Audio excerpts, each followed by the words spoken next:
नाला जीर्णोद्धार में जुटी केएमडीए, अवैध कब्जा हटाने की चेतावनी। हावड़ा में मानसून से पहले जल जमाव की समस्या से निपटने के लिए कोलकाता महानगर विकास प्राधिकरण यानी केएमडीए ने नालों की सफाई और जीर्णोद्धार का अभियान तेज कर दिया है।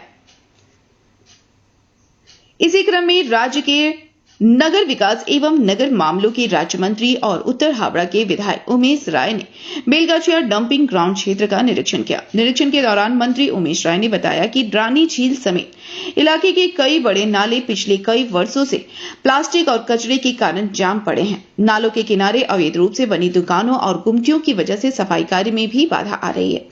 भारी मशीनें नालों तक नहीं पहुंच पा रही हैं, जिसके कारण मजदूरों से हाथों से सफाई करानी पड़ रही है। मंत्री ने कहा कि बाली और हावड़ा नगर निगम के कई वार्डों में जल जमाव की प्रमुख वजह यही बंद नाले पड़े हैं। उन्होंने स्पष्ट किया कि कुछ अवैध कब्जों के कारण लाखों लोगों को परेशानियों में नहीं छोड़ा जा सकता। उमेश राय ने चेतावनी देते हुए कहा कि यदि 2 दिनों के भीतर अवैध कब्जे नहीं हटाए गए तो नगर निगम नोटिस और माइकिंग के बाद कार्रवाई करेगा।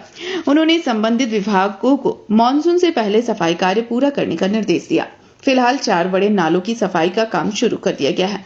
प्रशासन का दावा है कि इस अभियान से बारिश के दौरान जल जमाव की समस्या में काफी हद तक राहत मिलेगी। निरीक्षण के दौरान स्थानीय जनप्रतिनिधि और अधिकारी भी मौजूद रहे। जो दुकान हटा लिया, जो नहीं हटा उसको उखाड़ के रास्ता के बीच में कर दीजिए। काम खत्म। जिसको ले जाना है वो ले जाएगा। फिर पहले तो काम करना है ना। अगर वो जिसका है उसको बुद्धि होगा तो हटाएगा। मान लीजिए आपका यहाँ पे दुकान है, हम किसी का दुकान उजाड़ने का पक्ष में नहीं है, मैं उजाड़ी दो, लेकिन काम करने के लिए हमको ड्रेन साफ करना है। अब आपका गुड्डी के चलते साफ नहीं होगा तो आपका गुड्डी का ठीका थोड़ी लिखा के रखना है। हमको तो काम करना है ना। लाखों लाख लोग का ड्रेनेज का पानी यहाँ से जाता है, तो उसको हटाना है। बोल माइकिंग कर दीजिए, हटा लें, काम हो जाएगा। फिर टेम्पररी रखिएगा, जब जरूरत होगा फिर हटाना होगा, और नहीं तो हमेशा हमेशा के लिए हट जाएगा। फिर वो जेसीबी लगाएगा ना तो उठाएगा नहीं, भसाएगा। वो चीज़ ध्यान रखना है। মানুষকে পরিষ্কার বলা হবে।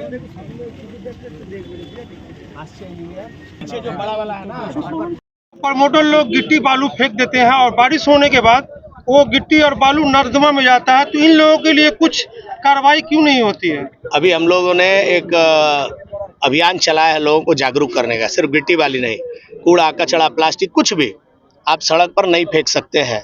1 सितंबर से इसका प्रोसिक्यूशन शुरू होगा। अभी आपको सूचना किया जा रहा है, जागरूकता किया जा रहा है। 2 महीना में आप सुधर जाइए, सचेत हो जाइए।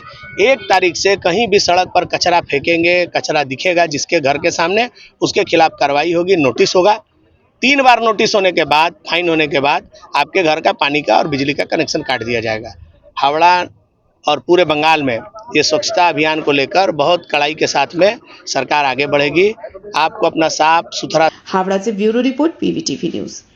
रानीगंज में इतने लग्जरी रूम, वो भी इतने कम प्राइस में। सो मैं बात कर रही हूँ रानीगंज के एनएसडी रोड में लोकेटेड होटल अतिथि इन के बारे में। यहाँ पे आपको फैमिली, फ्रेंड्स और कॉर्पोरेट के लिए रूम्स मिल जाएंगे, वो भी सिर्फ 1500 स्टार्टिंग प्राइस में। यहाँ पे आपको super deluxe room, Dulux room, regular room के साथ साथ प्योर वेज रेस्टोरेंट, जहाँ से आप अपने रूम तक टेस्टी फूड ऑर्डर कर सकते हैं। ये होटल हाइजीनिक और क्लीन होने के साथ साथ 27 हेल्पिंग फैसिलिटी भी देती है। High speed wifi, TV with fully AC interior, 24/7 room service, good ambience, clean cupboards, separate geyser facilities, clean washrooms, smoking area. अगर आपका भी प्लान है रानीगंज में स्टे करने के लिए, तो आपके लिए ये एक अच्छा ऑप्शन हो सकता है। आप यहाँ पर रूम ऑनलाइन प्लेटफॉर्म मेक माई ट्रिप से भी बुक कर सकते हैं। अगर आप मेरी वीडियो दिखाते हैं तो आपको मिलेगा एक्स्ट्रा 20% ऑफ। अतिथि इन होटल आपको रानीगंज स्टेशन से 5 मिनट वॉकिंग डिस्टेंस पे मिल जाएगा। और इन्फॉर्मेशन के लिए आप इन्हें कॉल भी कर सकते हैं। Thank you for watching.